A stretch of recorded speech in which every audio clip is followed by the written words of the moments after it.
Welcome to the Biltmore Church Podcast. Our church exists to glorify God by making disciples of Jesus who reach up, reach in, and reach out. And this podcast is a resource to hopefully help you do just that. We are in week 3 of our teaching series called The Tale of Two Kingdoms, where we'll be talking about being citizens of the kingdom of heaven while still living in the kingdom of the world. My name is Christian Cooper. I serve on staff here, and I'm here today with two of my favorite people, Logan and Renee Hammond, who both serve here on our staff team. Just to clarify for everybody listening, you guys are married, and you are married to each other. So Yes. just so there's no confusion in the room, you guys, we should have put you guys on the same side of the table, maybe, like same side of the booth at a restaurant. Maybe. We do that. You do We not. are that couple that We will do. sit on the same side. Sometimes. Most of the time. It's great. I'm uncomfortable. I love it. It's great.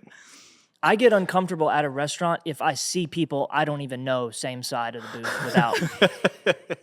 Just throwing that It's out us. there. Yep. We're off to a great start. So far, so good. Oh, man. So I'm looking forward to a great conversation today about the kingdom of God and marriage. But before we do that, let's do some Sunday recap. Just like I mentioned there a second ago, we talked about marriage on Sunday. Pastor delivered a great message.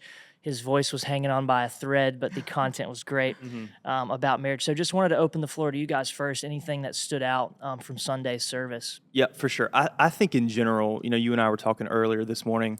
I feel like marriage is one of those topics that I just love to hear our pastor address. Right. It's always surgical. It's always with a lot of grace, but it's also just truth bomb after truth bomb. I am always my faith is bolstered coming out, but I'm also challenged, right, to be a better father, to be a better spouse, to be a better disciple. But if we're recapping some points, again the whole service, if you hadn't listened to it, do go back and listen. Yeah. But it was great. One of the things that stuck out to me the most, and we will get there, I'm sure, but it was the idea that as a couple, as a married couple, you have to have a mission, like a mission field to where you're partnering, co-laboring in the gospel, right, as we build the kingdom. And that's a big part of our story, not only being on staff here at Biltmore, but even before then and how we met and everything else. But I know we'll get there, but that was a jump off point for me. I think for me, one of the things that he mentioned, and he even said, we haven't really talked about it much, and it's almost sometimes so much of a given that I don't feel like it's addressed enough, but just the closeness that a couple has to have, like they're the best of friends, or that's what the model should be. And I think that gives people a really good point of like, oh, you got to be partners and you've got to be helpers and you've got to do all these things, but you can't get there unless you're fostering your friendship, and your closeness there. And then from that, all of these other things flow. So I think that was really important to hear and reiterate. So Yeah, and I think that's something hopefully we'll talk about even more as we have our discussion today. Just like Logan said a second ago, it was a great Sunday. I mean, you and I talked about this in a meeting this morning. The worship set came together so well. Our people were fired up to worship Jesus, which was always just a highlight. And then to have that just fantastic message from our pastor really drive the point home. This is a great day, regardless of where you're at in your life stage. Let me encourage you, if you didn't hear the message, or even if you did, go back, listen to that thing, watch the online service from last week. It will bless your soul as you continue to follow Jesus. We're talking about marriage today. So first of all, question for you guys. Number one, how long have you been married? about 7 years. Yes. Well, a little over 7 years. Yeah. The about gives you a cop-out of not having to say the exact number and getting it wrong. Well, yeah. Well, actually, we have been married, I'll tell you, 7 years, 3 months, 2 weeks, 6 days, 11 hours, 11 minutes, and 12 seconds and counting. What a romantic. I'm not sure how you did that, but I'm a fan. I just have a counter on my phone. Hey, there's a principle number one. Husbands, whatever he's got on his phone, you get that on your phone, so It's you called can an do that app at any called point. Days Until. There we go. It's just in reverse. It's usually a countdown, but if you set it Yeah. in a day that's already passed, it'll That's count up. amazing. Yeah, that's So it. 7 years and whatever other numbers you said. Here's what I want to know before we get into some key discussion. I would love to hear how you guys met. I don't know if I know this story, actually. Man, so we are from the same location, I guess. So that's a weird way General to say that. area. Yeah, we're Neighboring both from the cities. Piedmont area of North Carolina, and we met at church. leading worship. Mm-hmm. And so typically she would sing at one campus across town, and I was at another campus. This was multi-site church. And there was one day that I was leading worship, and she just got scheduled at that campus. And I remember her walking in the back. Maybe this shouldn't have been my first thought, but I was like, dang, girl, does your mama let you date? Like, immediately I was like, oh man, I've got to talk to her. I also thought she was older than me, so I was like a little intimidated. But then at that point, we just kind of avoided each other because there was like some tension. So we were like, I just won't, we won't lead into this relationship. And then we were cast in a modern, dude, this is the worst. We were cast in a modern day recording of Mary and Joseph. Oh boy. And so, so she was Mary, I was Joseph, and we kind of played out this, He was intimidated by project. my acting. Oh yeah, she's a great actress. That's really not true. I can't. But so I mean, honestly, that was kind of the thing that really brought us together was being a modern day Mary Pretending to and Joseph be married. and leading, pretending to be married and leading worship together. We just kind of got to foster our relationship. It was not about that, but that was just a byproduct of proximity to one another and serving in the church together. Yeah. Anything you want to add? Did he cover it? No, I think he covered it pretty well. We went to college together, and I really followed him to college. He told me where he was going, and I said, me too. And I hadn't even applied. And then we've been together for 10 years, married for as long as whatever Logan said. Some change, yeah. That is so great, guys. Okay, so let me reference back Pastor Bruce's sermon Sunday. He gave really 3 main principles for marriage. I thought these were fantastic. They're alliterated, they're easy to remember.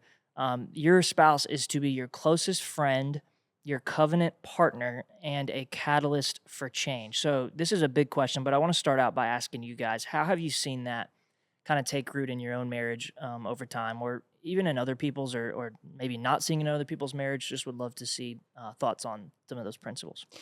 Yeah, I feel like, just hit the first one. Closest friend, I feel like, again, we mentioned it earlier, I feel like it's really the most underrated part of marriage is all of these things flow from just the general closeness that you have. And if you think about any friend circle that you've ever had, and we'll talk about it a little later, but we have a 2-year-old and her name is Raleigh, and she has friends now too, which is really cool to see her fostering relationships, but it's all experience-based. They spend time together, they play together. She does this thing with this friend and she goes to church with this friend. And so they're sharing these experiences. And so I think in the hustle and bustle of today's culture, we're losing the closeness that we have with our spouses because we're not experiencing enough things together.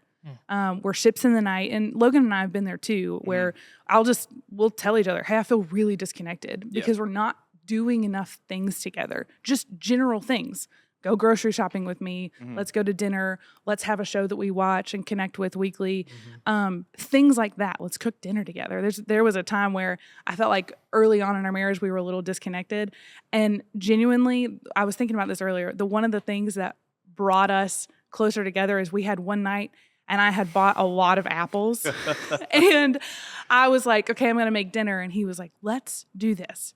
You try to make a main dish with apples, and I'm going to make a dessert with apples, and we'll figure out, And so we made like apple chicken and it was not that great, but it was really fun to just experience that together and foster that closeness again, just by being buddies, and friends. And that's what sometimes, we'll say that like, you're my best buddy. And like, we really mean that. Right. So, and it's so much of it, like the better friend that you can be, or, that you try to be with your spouse, the better you will know them, right? Like, I feel like the more that I press in and try to learn more, I want to have a PhD in Renee Hammond, right? I want to be the residential expert on all things Renee, how she feels, how she thinks, what her likes and dislikes are.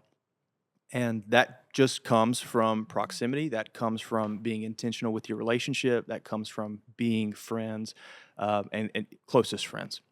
Yeah, that's fantastic. I think the way that I like to phrase it is you know, I love hanging out with you guys. I would much rather hang out with my wife. And like, 100%. and honestly, should. like, is that true? If you know, if you're a married person, is that true for your marriage, or is that just something that you would say, you know, because it sounds good, Yeah, or do sure. you actually Yeah. believe that? And like you guys said, that takes cultivating. It takes time. It takes energy. It takes effort, but well Yeah. worth it. So let me ask this: covenant partner. I think one of the ways that Pastor Bruce has phrased it is we've got to see marriage as a covenant and not a contract. The world sees it, tale of two kingdoms, right? Kingdom of the world sees marriage as a contract. We see it as a covenant. Can you give any insight or thought about how you've seen that take root in your own marriage? Marriage is just hard, right? And when it comes to a covenant and covenant language, there is no gray area, right? Like it is very much black and white. It's not transactional. It's not if you do this, then I will do, or if you give me and then I will return by doing these things. It's not that. It's like you and I have chosen one another, and that's the end of the story and the end of the sentence, right? And that's like whenever we began stepping into pursuing marriage and everything, one of our rules, and this is not necessarily groundbreaking, but we never say the word divorce. Like like that will never come up in our conversations, in our arguments. We don't joke about it either. Yeah, it's not something that we even say, you know, jokingly, like, oh, if you do that, I'm gonna, you know, whatever. It just it's never a word in our house because we've made a commitment that it won't be, you know. Sure. And that, you know, that is something that we are really striving towards, and we want to be absolutely solid on is that I've chosen her, she has chosen me, and whatever life holds, whatever's in front of us, we're going to do together, and we're going to navigate things together, and we're going to do that as we become best buddies, right? As we like develop our relationship, but truly, like, this is my covenant partner. And what God has brought together, I'm going to do whatever I can to let no man separate. Right. Yeah. I think one of the other things too, and I just think in the scope, we haven't been married that long, but in our marriage, we've not seen any life-altering sickness or anything, but talking about in sickness and in health, and I hope you don't mind me saying this, but when things happen to Logan, they usually happen in multiples. And so anytime he's had chicken pox as an adult, he's had, you know, just all these things. And I remember specifically one time when we had just recently moved here, we didn't have, we moved here without family or anything like that at first. And so we were by ourselves, new to the Asheville, Western North Carolina area, new in our jobs, still newly married. And we just had this, what felt like a plague of things happen. Logan was covered in poison ivy for something. He had what's called mallet finger and had to have a brace on his finger. Apparently that's a real had, thing. Oh, yeah. Had It's all like of a this stuff. torn tendon in your hand. Yeah, he had just gotten over the flu. He had gotten like all this stuff. And so every single night we had to take special care of his finger and take the brace off and do all this stuff. He was covered in rags from this like poison ivy medication. Really leaning into this. I know, sickness. but I remember open that looking up. at him and thinking like, this is, it was my first glimpse into what the ugly side of marriage was, or just this is what being a helpmate is. Right. You know, and this is what, and not me necessarily caring for him. There's been plenty of times he's cared for me in the same way, and I want to do those things because I'm committed to it. Doesn't mean it's always like happy and pretty, but it's also, that's what I signed up for. And I love him so much that I want to do those things. Again, coming out of that closeness and proximity, like I want to care for somebody that I care for so much. So yeah, that's fantastic. So how have you guys, you mentioned some of the difficulty. How have y'all found common ground, or how has God presented common ground to you guys that you can build kind of a foundation off of? I think so much with the struggles that we've had, not only in marriage, but just in life, at the end of the day, we frequently remind ourselves that we're on the same team. I think whether you're in conflict with your spouse or you're in a season to where it just feels like everything is pressing in on you, we do what we can to make our home marked by peace, right? Mm-hmm. And that takes a lot of effort, and it's a target we aim for and something that we don't always hit, but it's a goal. And so really what I mean is, like, at the end of the day, I know even if we're arguing, she's on my team. Mm-hmm. And winning an argument doesn't feel good whenever it's like with your own teammate, Mm-hmm. you know? And so it's not necessarily about winning an argument. It's more so about, okay, let's rally together and let's get on the same page. And even with the difficult things, again, you know, we've used words like proximity and whatnot. You know, we've for years struggled with infertility. Recently, have experienced a couple of miscarriages, and in that, like, as a spouse, I'm not carrying the child, right? Mm-hmm. Like, I find myself saying, like, what do I do? What do I say? And the answer is, you don't say anything, Mm-hmm. right? It's the ministry of presence. It's me coming beside of her and just putting my arm around her and sharing in that pain. Mm-hmm. Not that I'm not experiencing pain, but it's a very unifying thing to where we're on the same team, we carry the same load, and we are most at odds with each other when we've lost sight of that reality. Mm-hmm. I think there's a couple places to find common ground. You have common ground whenever you're celebrating, when you're on a mountaintop, right? And we've definitely experienced those, and that's great because you're celebrating the same thing. And then you have the common ground in the lows, and that's kind of what Logan just mentioned. This past year has been marked by a lot of pain for us, and we've sat there together. And then there's common ground just in the middle, in the day-to-day. Mm-hmm. I think it's cliche, but it just comes from a lot of communication, you know, what we're feeling, how we're feeling. Whenever, just a little insight on in our first miscarriage, I was over the summer of last year, and I think we were in completely different places because I was feeling the physical pain of this, and he was feeling an emotional pain that he couldn't like put words to because it was like he was grasping at the wind because it's really intangible, right? Mm-hmm. And so we had to have a lot of discussions, and it was really hard. Like, talk about misalignment. We were just in completely different places, but grieving the same thing. And so we had to figure out, like, okay, what does healing look like for you? And what healing looks like for me is different. Wow. And a lot of conversation around that. And then, you know, in the middle of just the day-to-day, in order to find common ground, you have to discuss what the common ground is. Yeah. A lot of communication. I think another really unifying experience for Logan and I has been finances. And I think those two things, like our journey to parenthood and finances, are the two things that have really marked changes in our marriage 100%. So far. No question.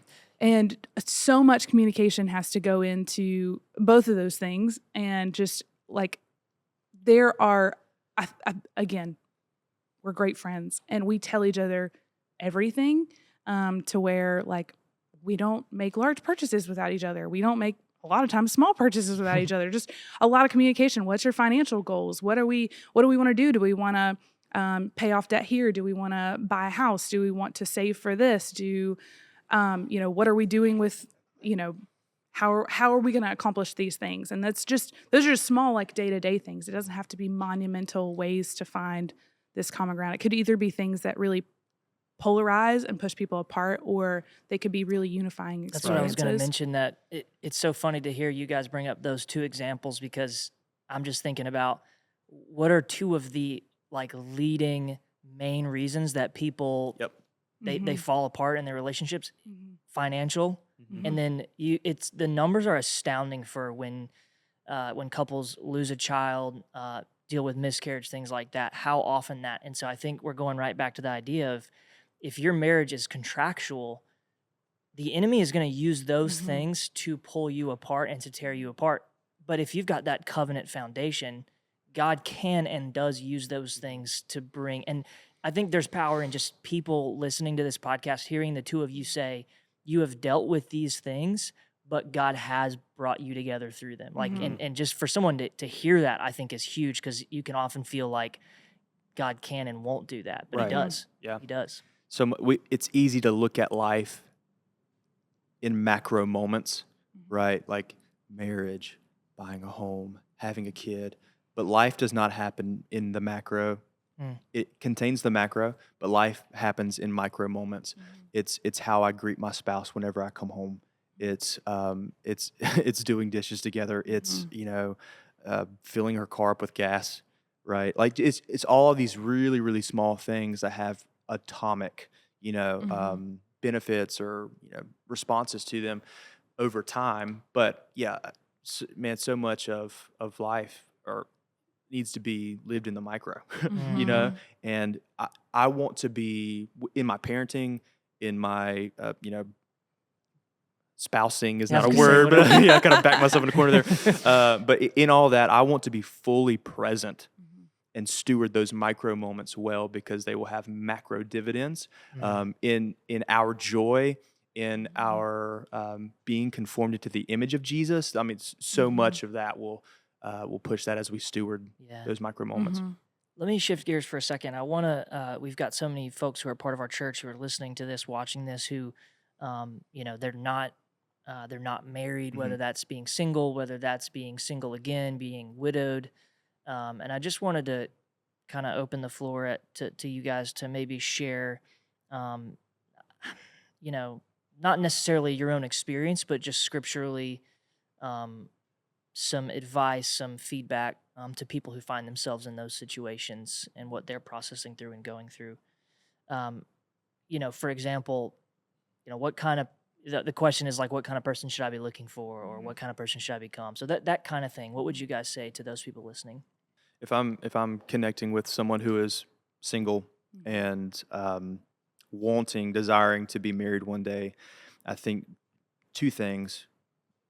Be cautious not to make it the ultimate thing. Not that it's minor, right? It is a major life thing, a major life decision. Again, because we're talking covenant, right? We're not just talking like, I'm going to buy a new car. No, it's not that. It's like, I'm going to enter into a lifelong covenant. So I would say be careful not to make it a major thing. But I remember when I was in either middle school or high school, I had a youth leader who said the point of marriage is to be able to accomplish more together for God's glory and God's kingdom than you ever could by yourself. And I remember hearing that and it really resonating in my brain and my heart, because I was called to vocational ministry at a pretty young age. And so I knew that this is where I was going to go with my career, with my life. And I was looking for someone who I could do ministry with. And Renee certainly has been that, and much more than I could have ever asked for. Our entire relationship from the moment, like we met at a church on a stage leading worship.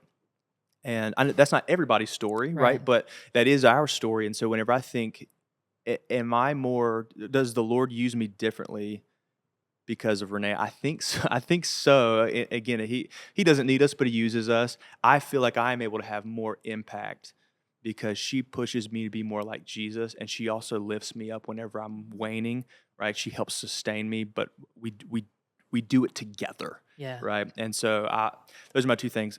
Be careful not to make it an ultimate thing to where it is all consuming. I will not be happy. Don't withhold your joy until the right one comes along, right? But also in your filtering, in the lenses that you're looking as you are searching for a spouse, ask, does this person make it easy or more difficult to follow Jesus, right? Can they be a ministry partner, whether I'm in vocational ministry or bagging groceries or working in a tax office, whatever it is, like there is ministry that happens in every square inch of those places. And can you as a spouse support your spouse in their ministry area and vice versa? Yeah. I think just one more thing on that is talking about drawing your spouse closer to the Lord. One thing, honestly, one of the ways that I knew Logan was going to be the person that I wanted to marry is the first time that when we were dating and I had experienced this, I was upset and that sort of thing. It honestly made me frustrated because he was like, well, let's turn to scripture and let's see, you know, have you prayed about that? And I'm like, Logan, please do not bring that out right now.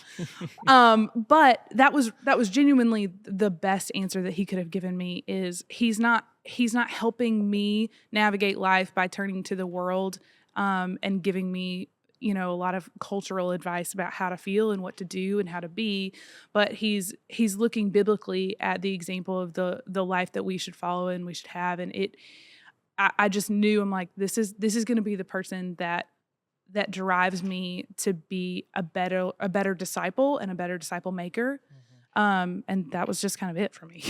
I want to kind of go back to something that we mentioned a lot here at Biltmore Church, and that is, you know, your spouse makes a terrible savior. And the moment you put them on that pedestal, things have gotten out of balance. And, you know, the other thing I want to say, that just to kind of put an exclamation point on everything you guys said, is that just want to clarify, like, singleness is not second-class Christianity 100%. by any means. It is a different path, whether that's for a season or forever, that a lot of people take. It is not secondary to, you know, marriage is fantastic. It's this amazing gift from God, and God does not have that specific thing for all people, and that is okay. And getting to that place first is such a great first step for you, whether that's something that you're pursuing forever or for a season. But it helps sometimes just to hear that spoken over you. Yeah. And I think we would all amen that as well.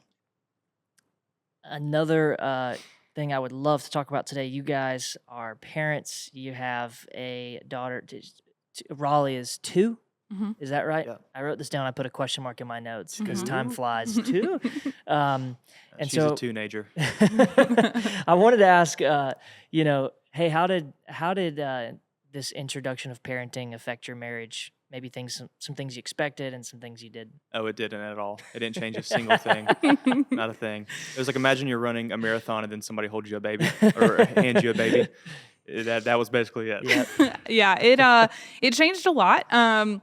But I think for me, you know, everybody told me, oh gosh, it's going to be so different, and you're going to be. I always told Logan, I don't feel like I'm a natural mother, and so I wasn't really sure how. I knew I had always wanted a child, but I wasn't sure how motherhood would come out in me, you know. And so everyone told me, oh, you're going to be, you know, wired for your child. And I didn't understand exactly what that meant until I had her. And especially as she started walking and talking and having her own personality, how much I would literally, my brain has been rewired to care and protect and love her. But still, scripture tells us that the relationship that we have, that Logan and I have, is of higher value than the wiring that I naturally have for my child. And that is something that we have to fight for. And again, you know, we're talking about the Tale of Two Kingdoms. Like, what culture tells us is that your child over everything. But what Christ tells us is what we cultivate in our home between the two of us is going to make us better parents and is going to set a Christ-like example of what she should look for in a spouse one day. Hopefully, you know, hopefully not. She'll be with us forever. But it will set a precedent for what she'll look for, even in just relationships. How she should treat people in general is fostered in our home. And I think that's so important. And again, like, my nature is to drift towards her needs. And sometimes my head tells me, put Logan's needs on the back burner, put your own needs on the back burner. It's not as important as her need for goldfish at this very moment for some reason. But what needs to happen is that I am finding ways to prioritize our relationship first. Yeah, the best thing that I can give my daughter is showing her that I love her mom. Just period. You know, like, because again, it's a bit of a legacy thing. I want to model what a husband should be and should look like, and how I care for her is going to be what she looks for, you know, in the future. And so that's, I can't really add too much more to what Renee said. It's just so important that we come first. Mm-hmm. She's too young, but every once in a while, Raleigh will speak just really negatively. You mean like towards, this morning? Yeah, and so I'm like, hey, instead of saying don't talk to mommy like that, occasionally I'll get a wild hair. I'm like, hey, don't talk to my wife that way. Yeah. And she's looking at me like, what's a wife? Huh? Like, what are you talking about? But like, again, that's me trying to like flex that muscle in my brain of Renee was here before you. Mm-hmm. And she's going to be here after you by the grace of God. Mm-hmm. Yeah. Right. And I think that's super important too, is just thinking about what you're cultivating, not for the right now, but we're trying to cultivate our marriage so that when Raleigh is 18, goes to college, whatever, that we are still best buds, that we're still best friends and we still have the relationship where we don't feel like we're starting over in marriage just because we had kids. Yeah. And if you're listening, being like kind of rolling your eyes, we kind of are too, right? That is a silver lining. That really is like an ideal situation. Right. That whole process is messy. And there's going to be some shrapnel. We're going to miss the mark big time, right? There are going to be times or seasons even to where we feel like we could not just be any more on different pages. But it's an intentional mark that we're trying to set. Yeah. Right. And I think that is kind of the difference maker, is that we've linked arms on this is where we want to go, because the reality is, like, she's changed since Raleigh. I've changed since Raleigh. And as Raleigh grows up, we're going to keep changing. And then eventually Raleigh is going to be gone. And then I'm going to have to relearn my spouse. Right. That's typically the narrative.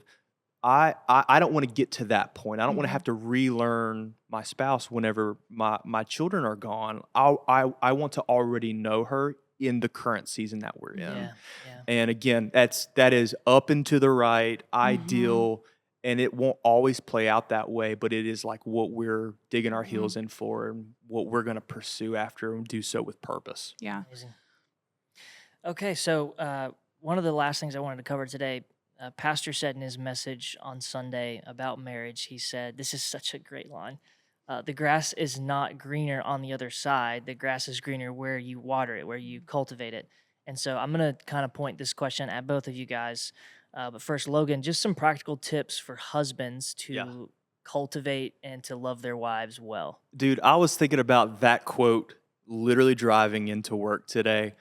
And this past summer, which if you're a yard guy, you already know that I'm wrong in this, and that's okay. But this past summer, we did this big project. We built a fence and had some grading done to help with drainage, and I don't want to get in the weeds with that. But No pun intended. But it got rid of all of our grass. Like, we had just dirt. Yeah. And I'm like, all right, I'm going to plant some grass. And so, put all the seed, which, by the way, grass seed is super expensive, just for and that's part of my passion here. But like, had sown into the yard, watered it constantly, and again, I'm in the fight of my life with this small thing called the sun, right? And so it's just beating down on this grass, and there's brown spots, and I'm constantly like, I'll leave for work. Or leave from work to go on my lunch break or something, and like go to the yard and water it. I was like calling people like, hey, would you water my yard? Shout out Peyton McCall from driving from Brevard to come water my grass. You're the best. But I say that to say, it is not like what we see in sitcoms, to where the guy's got a water hose, standing on his lawn in his slippers and his robe, just pointing it at the grass. It's like a labor of love to make sure this grass stays alive. And so it's just not as flippant as it's a fire statement. It's so true, but it's actually harder than most people realize. Watering your grass is tough. That's a lot of grass talk. So just thinking through, okay, what are things that I do to love Renee well? What are some helpful tips? I've written a couple down. One of is just be an architect of your day and your calendar. Because if we don't control our calendars, they control us. Right? If I don't fill my calendar with things, other people will. And so I want to calendar out what our lives look like, date nights, letting her know, hey, I've got this worship event. I'm going to be out of town, or out of the home tonight. I'll be here doing this thing. Like, I want to, that's part of communication, but it also helps me set reminders, right? I Mhm. could set a calendar invite, send it to myself and just say, text Renee. Yeah. Mhm. And it's just like, love you, Yeah. whatever the text is. And so be an architect of your day, of your calendar, of your time. And it's just doing things to intentionally remember.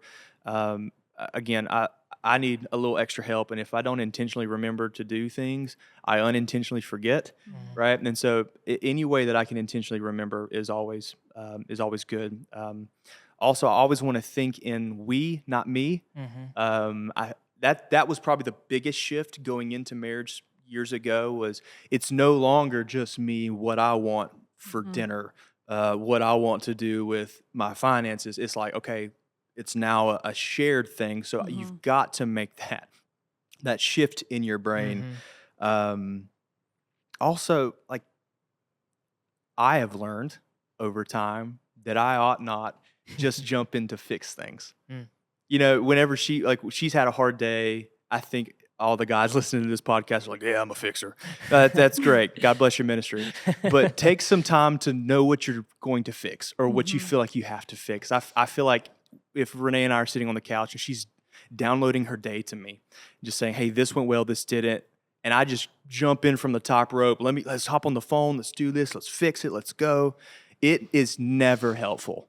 It's never helpful. Like every time I do that, I've noticed it's like if your iPhone is downloading and you just unplug it, it stops the download process and you don't get anywhere. And so every time I just jump in to fix something that Renee is bringing to me, I'm unplugging the iPhone, Yeah. right? It's no longer downloading. We're not moving forward. And honestly, we're probably moving backwards. I'm just making things worse. Yeah. So don't always just feel like you have to fix stuff. Something, I don't want to Yeah, cut you no, off, go but ahead. something that I think is really important in just a really tangible way that you've shown that to me is when we were pregnant with Raleigh, it was 2020. And so it was just a really emotionally disorienting time in general. And then you add on all the hormones that come with pregnancy, and I didn't know whether to laugh or cry about anything. And so one thing that Logan started doing was, and I know it sounds silly, and it may have started off just being silly at first, but it means so much to me. But he'll point to my heart and he'll say, "What's going on in here?" And I think what I realized was when I breathe out a heavy sigh or whatever, and he goes, "What's wrong?" By the simple nature of saying what's wrong, it implies that there's something that needs to be fixed. And just in what you're saying, like not everything needs to be fixed. In fact, 2020 and being pregnant, there's a lot of things that can't be fixed. We found out our daughter had a heart defect that we couldn't control. She had since grown out of it, but she had that, 2020. End of sentence. There were just so many things that can't be fixed. And so by him saying like, what's going on in your heart? Was just, hey, tell me your thought patterns right now. And that's it. So I know how to navigate, not so I can fix them, not so I can do anything, but just let me in. And I think that was so helpful for me. And he still does that. And I think for me, it's resetting, and it doesn't imply that there's something wrong with me or the way I'm feeling or whatever. It sets us on a path where we're more in alignment about how to be. So, yeah, man, that's great feedback. It really is meeting your spouse where they are. Yeah. Yeah. Great stuff. Renee, let me turn this question on you. Can you give some practical tips for wives to love their husbands well? Yeah, I think honestly, I feel like there's just really one major one, and it's honor. And I think it's twofold. There's public honor, and then there's private honor. And I think they live in two separate spaces, but they bring the same result. And I think there's a lot of cultural context that comes with honor, and there might be baggage from what that historically means. But honor really just means lifting that person up, and it goes both ways. Wives need honor as well, and so how that plays out in our relationship is public honor, showing up for things. He'll frequently tell me I've got a worship thing I'm going to be at or whatever, and I'll pack up Raleigh and she comes, and we go, and I get to show her, what dad's, life looks like, what that means, kind of show her. There was a season of time where I was leading worship with him every Wednesday or every Sunday at our West Asheville campus. And I would, I know he had a lot of people to talk to, and he wanted to connect with the congregation. And so I would pack up his guitar and everything like that. It's a little way that I said, I support what you're doing, and I want to honor you in this way. And so don't worry about packing up your stuff. Just be with people. And so I'd pack up all his things for him. And now that we have Raleigh, like, she can help with that too. And so those are, and just being mindful of the way that you speak about your spouse. I have been notorious for calling it out sometimes when people just get into the cultural talk of like, oh, my spouse doesn't do whatever. Oh, it's just husbands. Like, that's just so unhelpful. It's so unhelpful. And even if it's untrue, it will start to ring true in your mind. Wow. And so then privately, how I talk to Raleigh about her dad is super important to her. And to her development. Another thing that I see a lot is this generation of parenting that is, I think, in a lot of ways really helpful, providing space for your kid emotionally, all of these things, but we're not affording the same thing to our spouses. If I snap at Raleigh or whatever, going back and apologizing to her, that's great. I don't do that to my spouse a lot of times. And so if I'm not modeling that again in our home and honoring him in that way and saying, hey, I know that you just heard me talk this way to dad, and you need to know that that's not okay. And I just apologize to dad, and I'm apologizing to you for, those sorts of things, just how you talk again, and being mindful person to person about how even we talk through like just little annoyances, like, hey, the shower curtain was still open or whatever. It's like, hey, he was crazy busy this morning. It's okay. Those are little tiny ways to continue to honor your spouse. So yeah. Can I add one more? Please. This just kind of, you put me on a thought pattern here. Because you were talking about the way that you think about your spouse is important. Yeah. That really is crucial. There is no one who talks to you more than you, right? Like I talk to myself all the time in my head, right? Like I'm just processing life. And so the soundtracks that I'm playing in my brain are important. And so I actually think I got this tip from Pastor Bruce years ago, but I've got a note on my phone that says things I love about Renee. And it's one that's ongoing. And whenever I see something or she says something or whatever, I will just jot that in that note.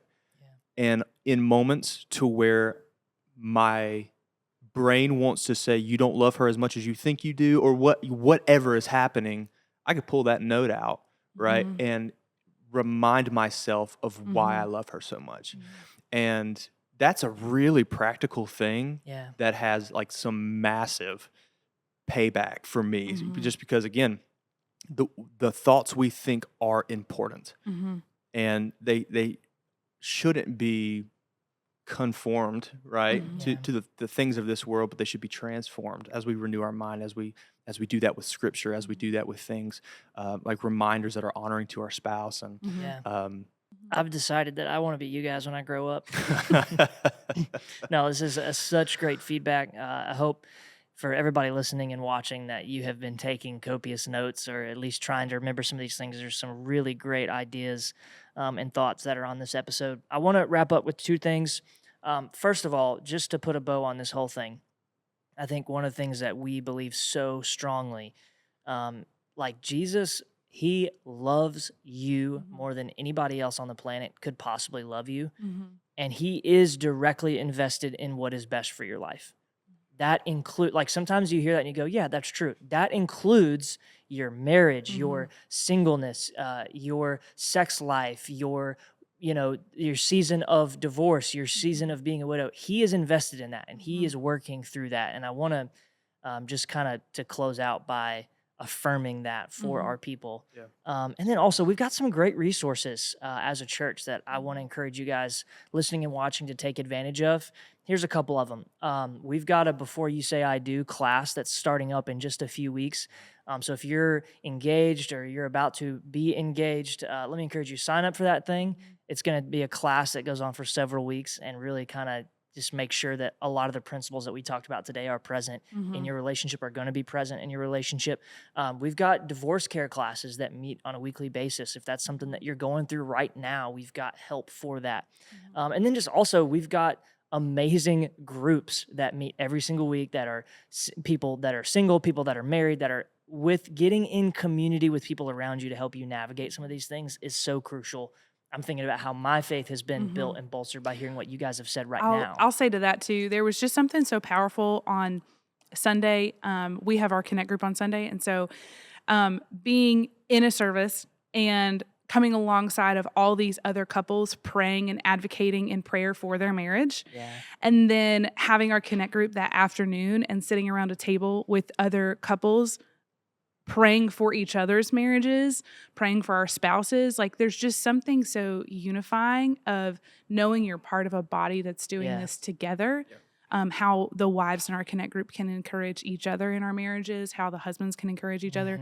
Just things like that. They're just so important. They can't be understated enough. But Yeah. Get in a group. That's what we're saying. Get in a group. It's a very simple, it's a great way to wrap things up today.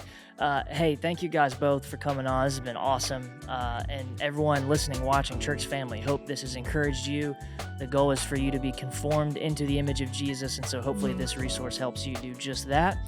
And you know what I'm going to say. As always, you guys are loved and sent.